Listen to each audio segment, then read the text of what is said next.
Em 1988, Joaquim Sebastião Gonçalves, de 53 anos, foi encontrado morto de maneira brutal. Teria sido ele vítima das atrocidades de seres de outro planeta? O caso deixa dúvidas até hoje. Em 1972, o astrônomo norte-americano J. Allen Hynek criou 3 categorias para classificar os possíveis encontros entre seres humanos e entidades alienígenas. Assim, o simples avistamento de um OVNI passou a ser identificado como contato imediato do primeiro grau, enquanto casos onde os OVNIs deixaram marcas de suas passagens ou rastros de pouso eram chamados de contatos imediatos do segundo grau, sendo que os avistamentos de extraterrestres fora do ambiente de sua nave eram classificados como contatos imediatos do terceiro grau. Essa última categoria foi bastante popularizada pelo diretor Steven Spielberg em 1977, com o filme cujo roteiro narrava a história do primeiro contato dos terráqueos com seres extraterrestres benévolos. Entretanto, os supostos casos de avistamento de objetos ou entidades alienígenas nem sempre ocorriam de maneira pacífica, como no filme de Spielberg. Assim, uma nova categoria foi acrescentada à lista de Hynek, uma na qual a testemunha do avistamento não saía ilesa. Eu sou o Sidney Góes e hoje você vai conhecer um dos mais intrigantes e macabros casos de suposta abdução alienígena no Brasil. Vem comigo, que no caminho eu te explico.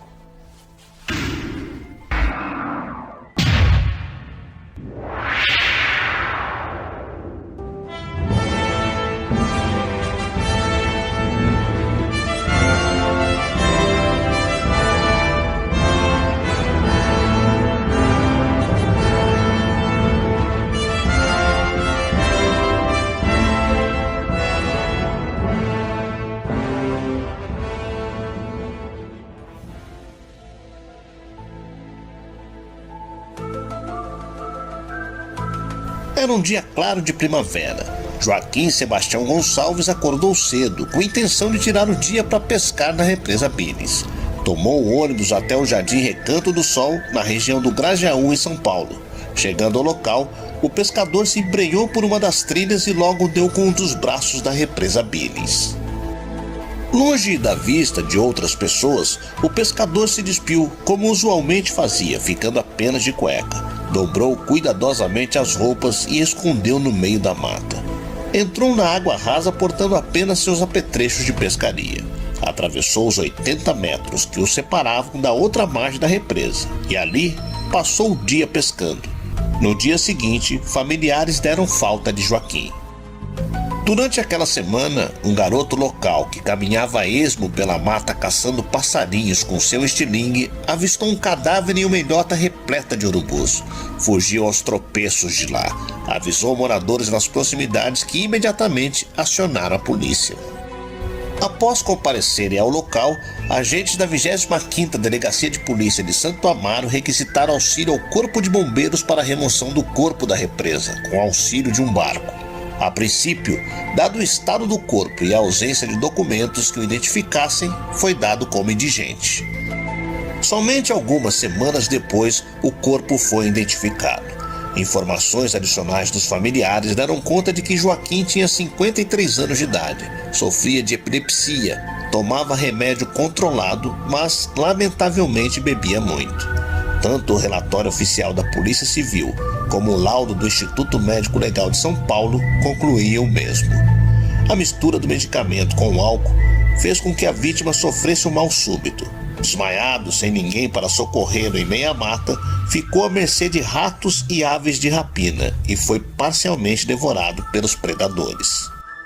Erroneamente, registraram ainda que o corpo havia sido localizado na represa Guarapiranga. À época, talvez por se tratar de pessoa desconhecida, alguns dos mais intrigantes aspectos do caso passaram despercebidos pela imprensa e não foram devidamente esclarecidos. Dada a sua estranheza e o desinteresse dos familiares, os responsáveis legais opinaram por finalizar a investigação. E assim, o caso permaneceu encerrado até setembro de 1993, quando a revista UFO, em sua edição número 25, publicou o estranho caso da represa Guarapiranga, com uma temida sequência das mutilações de animais, investigada pela pesquisadora Encarnación Zapata Garcia. Um ano depois, na edição 32 da revista, o novo artigo da pesquisadora vinha levantar dúvidas sobre alguns dos pontos mais inverossímeis e controversos dos laudos oficiais. O caso foi noticiado posteriormente pelo jornal Notícias Populares em abril de 1997 e na revista Extra em agosto do mesmo ano. Fato que, não obstante o sensacionalismo exagerado dos semanários, levantou perguntas ainda mais intrigantes. Poucas foram devidamente elucidadas. O primeiro esclarecimento, contudo, veio em outubro de 1997, quando o pesquisador e jornalista Saulo Gomes, que também investigou o caso Guarapiranga, anunciava em primeira mão que a insólita ocorrência sucedera na represa Billings e não na represa Guarapiranga. O que jamais foi explicado, tanto pela perícia legal como pela casuística ufológica, está fartamente documentado e registrado nos laudos do IML, com fotografias coloridas, tão hórridas quanto intrigantes e que desafiam e constrangem as mais abalizadas opiniões. O corpo de delito descreve que o cadáver de Joaquim foi encontrado vestido apenas com a cueca, não obstante com diversas mutilações, e que a causa-morte foi hemorragia e múltiplos traumatismos.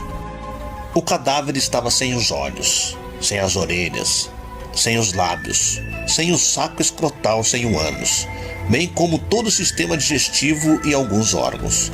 Todos os ferimentos e mutilações estavam cauterizados. Segundo o laudo, é sugestiva de modus operandi a incisão em partes moles em orifícios naturais mediante aspiração.